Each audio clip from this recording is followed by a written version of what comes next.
여러분 안녕하세요. 책상이 국어쌤입니다. 오늘은 한민복의 그날 나는 슬픔도 배불렀다 시에 대해서 설명하겠습니다.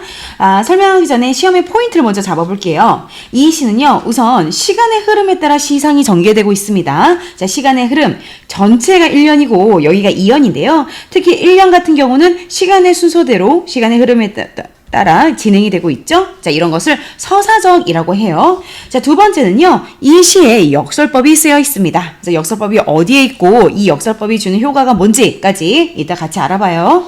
세 번째는 이 시에는 대조, 대비가 쓰여 있습니다. 근데 이 시에서는 그 이미지의 대조가 굉장히 중요한 포인트거든요. 그래서 이미지의 대조, 여섯 시적 화자인 나의 모습과 열심히 살아가는 중국인 젊은 부부, 이제 이 두 대상의, 이제 화자와 대상의 대조가 있고, 또한, 미리 좀 본다면, 연약한 반죽, 튼튼한 미래, 이렇게 식구가 서로 대조가 되어 있습니다. 이제 이 대조가 쓰인 부분을 찾을 수 있어야 되고, 그것의 효과도 알아봅시다.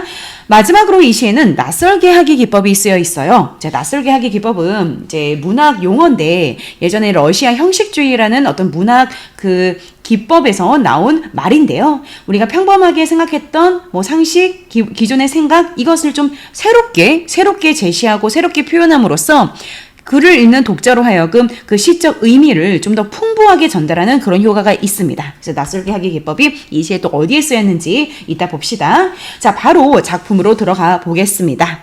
자, 시인과 제목도 한번 써보면서 외워두는 게 좋아요. 이게 시험범인 친구는 한민복 그날 나는 슬픔도 배에 불렀다. 자, 외웠나요? 자, 바로 들어갈게요. 아래층에서 물을 틀면 단수가 되는 굉장히 열악한 상황이죠. 열악한. 선생님도 예전에 좀 오래된 아파트에 살았을 때 보면은 저쪽 화장실에서 뜨거운 물 틀면 이쪽 화장실에 막 물이 차가워지거나 막 그랬거든요. 근데 여기도 어떤 하나의 건물인데 아랫집에서 물을 틀면 아예 물이 끊겨? 굉장히 열악한 주거 환경에서 살고 있다. 좀 가난하다. 이런 걸 알 수 있네요. 좁은 계단, 이것도 마찬가지죠. 좁은 계단, 이제 여기가 이제 형님네의 집인데 형님네 집은 수도의 급수가 자주 끊기고 또 좁은 계단을 이렇게 삐짓고 올라가야 되는 전세방이야. 또 자가도 아니야. 자기 스스로의 집도 아니고 이제 전세, 남의 집을 이제 빌려서 사는 전세방이야. 자, 이런 좁은 계단, 전세방, 단수가 돼 이런 걸 봤을 때 형님네 살림살이가 넉넉하지 않구나, 가난하구나, 열악한 주거 환경이구나를 알 수 있어요. 만학. 자, 만학을 하는 나의 등록금을 위해. 자, 만학은 사람이 이제 나이가 왜 이제 그 나이가 있잖아요. 뭐 공부해야 되는 공부를 하는 보통의 어떤 나이를 좀 넘어서서 늦은 나이에 공부를 할 때, 늦은 나이에 뭐 사법고시 공부를 한다거나 어쨌든 어떤 공부든 늦은 나이에 이제 공부를 하는 것을 만학이라고 합니다. 그런데 이제 시적 화자인 내가 좀 늦은 시기에까지 공부를 하나 봐요. 어떤 시험 공부를 하는지 공부를 하는데 만학을 하는 나의 등록금을 위해서 아이고 전세방이었는데 사글세방까지 이사를 가네요. 누가요? 내 형님이. 그러니까 형님은 실적 화자인 나에 대한 굉장히 어떤 애정이 깊다라는 걸 알 수 있죠. 아무리 형제를 하더라도 이 동생의 그 공부를 돕기 위해 등록금을 위해서 본인이 살고 있는 이 가정집을 전세방에서 월세, 사글세방이 이제 월세거든요. 월세방으로 이사 가면서 그 보증금을 빼서 시적 화자인 나의 등록금을 이제 마련해 주려고 하는 겁니다. 자, 형님이 나의 등록금을 내준 거죠. 달그락거리는 밥그릇. 자, 달그락거린다. 자, 시험 포인트에서 아까 깜빡하고 말 안 한 게 있는데요. 이 시가 감각적인 표현을 했다. 감각적인 표현을 많이 이제 쓰고 있는데 이 부분도 지금 제시해 드릴게요. 딸그락거린다라는 것은 청각적인 표현을 통해서 이사가는 그 상황을 좀 더 리얼하게 보여주고 있어요. 청각화, 청각적인 표현. 딸그락 소리이기 때문에 청각적인 표현이죠. 딸그락거리는 밥그릇들, 조촐한 살림살이, 베니어판으로 된 농짝, 이제 장농인데, 베니어판이 뭐냐면 되게 얇은 나무 합판이야. 그러니까 제대로 된 무슨 자개로 만든 뭐 튼튼한 멋진 그런 장농이 아니라 정말 얇은 나무판으로 만든 굉장히 저렴한 그러한 어떤 그 농짝을 그죠? 옷장 같은 겁니다. 그러니까 살림살이가 많지 않은 거야. 많지 않은 점. 리어카. 이것도 용달차, 웬만하면 용달차를 부를 텐데, 손수레, 리어카에다가 이제 나른 거죠. 이삿짐을. 집안 형편을 적나라하게 까보이던 이삿짐. 그러니까 이 형님네가 이제 이사를 가는데, 누가 만약에 그 이사 가는 모습을 이렇게 보면은, 저 집은 좀 가난하구나. 살림살이가 저것밖에 안 돼? 이런 것이 적나라하게 다 이제 까보인다라는 거죠. 그러니까 지금 이 상황 지금 여러분 이해되시죠?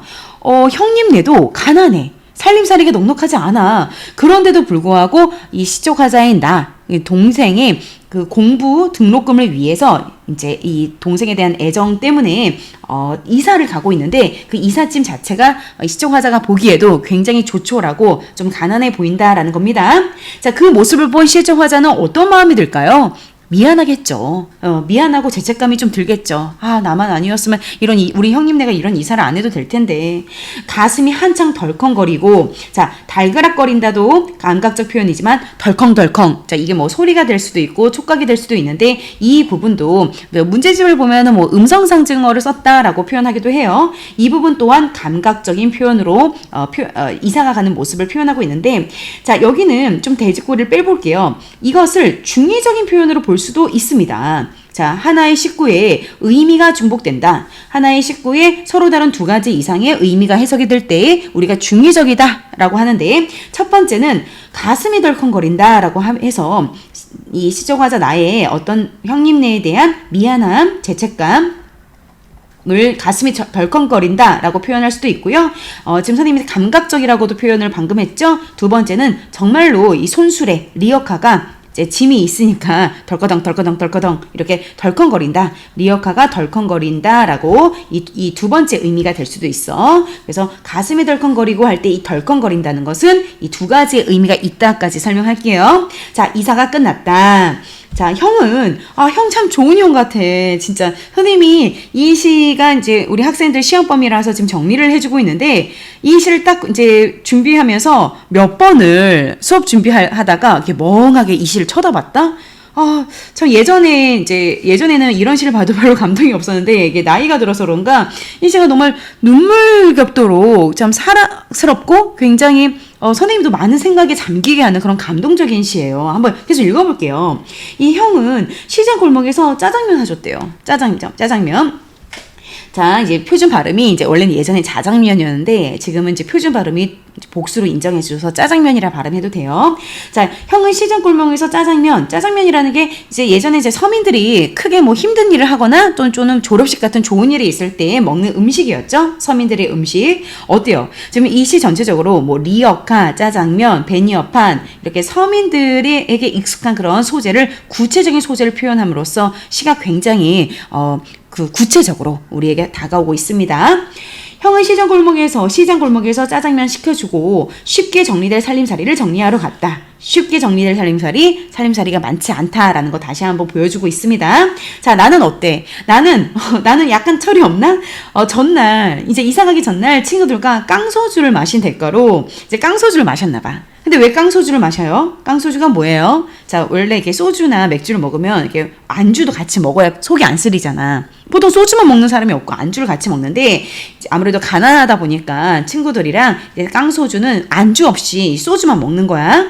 근데 이제 나는 이사 가기 전날 친구들이랑 모여서 깡소주를 마셨나봐. 약간 좀 삶에 대해서 약간 힘들지만 적극적으로 긍정적으로 살아가려는 의지를 평소에 가지고 있는 것 같진 않아. 이제 나중에 이제 반성을 하긴 합니다. 냉수 한 컵으로 조갈증을 풀면서 이제 전날 이제 술을 마셨으니까 그 다음날 되니까 조갈증이 났던 거야. 이게 목이 굉장히 마른 그 느낌이야. 목이 굉장히 마른 느낌을 조갈증이라고 해. 냉수 한 컵으로 조갈증을 풀면서 이 짜장면을 앞에 두고, 그러니까 이제 배가 고파도 하루 전날에 깡소주를 그렇게 먹었으니까 이렇게 짜장면이 잘 이렇게 먹히지가 않았겠죠. 앞에 두고 근데 이상한 중국집 젊은 부부를 보았다. 이제 딱, 이거 다 먹을 수 없겠다. 이거 먹을까? 하고 딱 준비를 했는데, 이 중국집의 젊은 부부를 관찰하게 되는 거야, 시청화자가. 근데 처음에는 이상하다고 했어. 중국집 젊은 부부를 이상하다고 표현했어? 처음에는 약간의 선입견을 가지고 쳐다봤어. 근데 나중에 이제 이 중국집 젊은 부부에 대해서, 시청화자의 어떤 태도와 정서가 긍정적으로 변할 겁니다. 계속 읽어볼게요. 바쁜 점심시간 맞춰 잠자주는 아기를 고마워하며 그 젊은 부부는 밀가루, 그 연약한 반죽으로 튼튼한 미래를 꿈꾸듯 명랑하게 여보세요? 예, 안녕하세요. 네, 짜장면 3그릇이요? 알겠습니다. 이렇게 명랑하게 전화를 받고 서둘러 배달 나갔대. 정말 이 장면을 우리가 같이 바라보고 있는 것 같지 않아요? 자, 지금 상황이 어때요? 지금 실제 화자는 등록금 때문에 형님네가 이제 이사를 더 가난하게 갔어. 같이 이삿짐을 정리했어. 그런데도 형님이 나에 대한 애정으로 짜장면을 사주고 이제 너 먹어라. 이제 형님은 가서 좀 더 정리할게 하고 갔어. 그래 나 혼자 이제 짜장면 그 전날 소주를 먹고 잘 먹히지도 않는 그 짜장면 이제 먹으려고 했는데 그 조그마한 시장 골목에 있는 조그만 그 짜장면집에 젊은 부부를 봤는데 그 젊은 부부가 그 젊은 부부도 이제 아기를 옆에다 뉘고 일을 할 정도니까 여전히 그 부부도 살림살이가 넉넉하진 않을 거 아니에요. 그런데도 되게 긍정적으로 낙천적으로 정말 열심히 살아가는 모습을 관찰한 겁니다.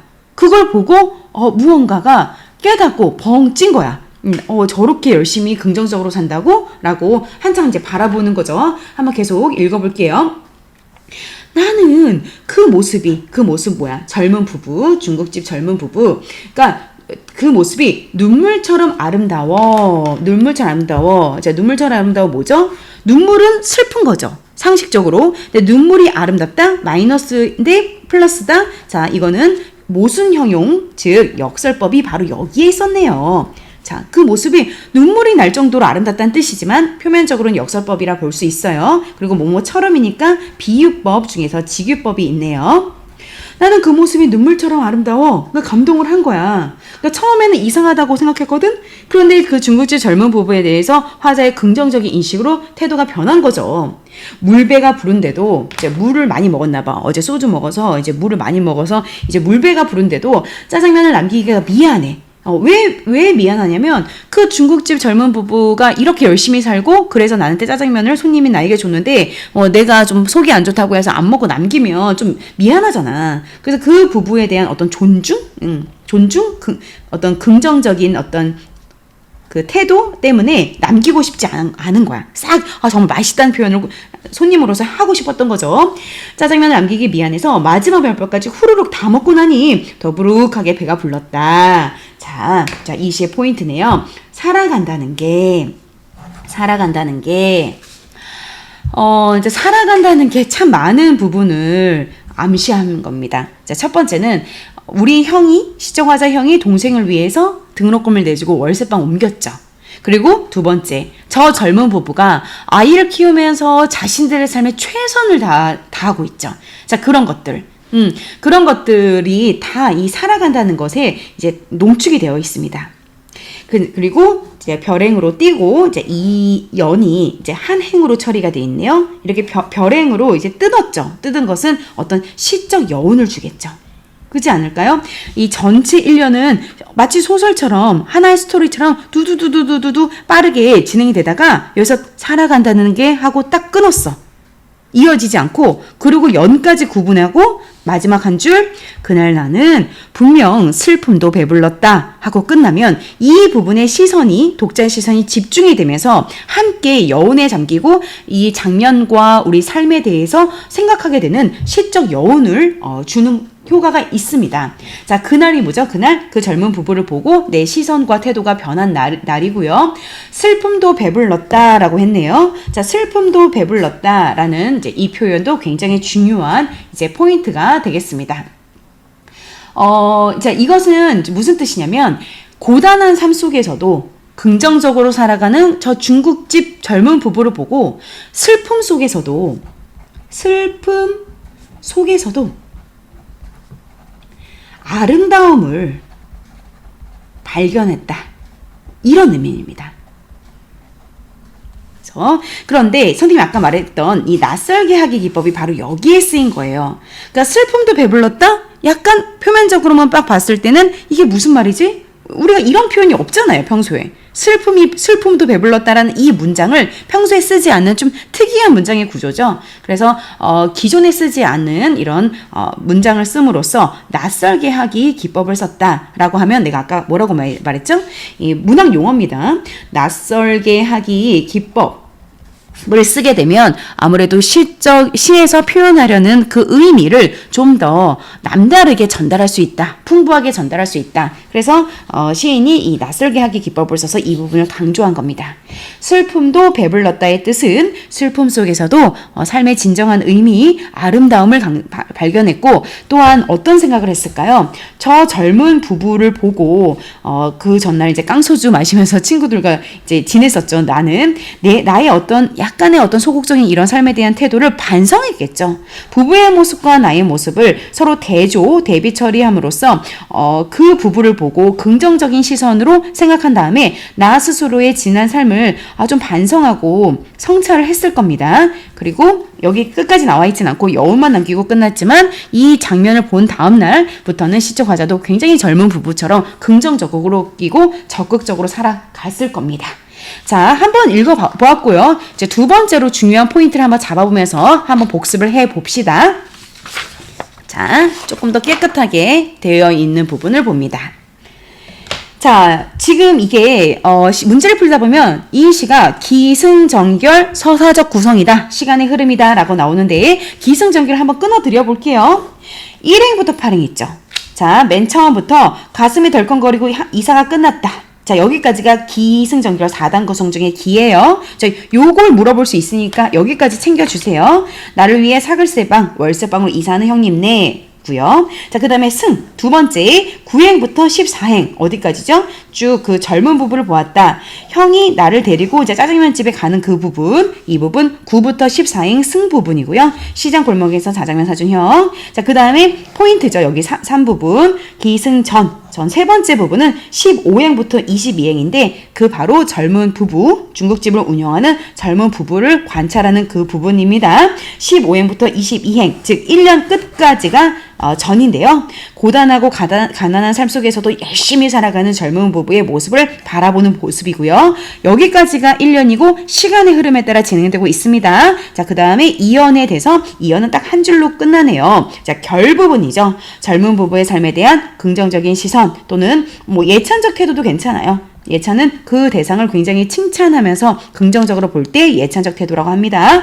그날 나는 분명 슬픔도 배불렀다 라고, 그래서 슬픔 속에서도 정말 삶의 아름다운 모습을 보았다라는 표현입니다. 자, 그러면 중요한 포인트 한번 점검하면서 선생님이 이제 어떻게 말했죠? 항상 나중에 해야죠는 없어.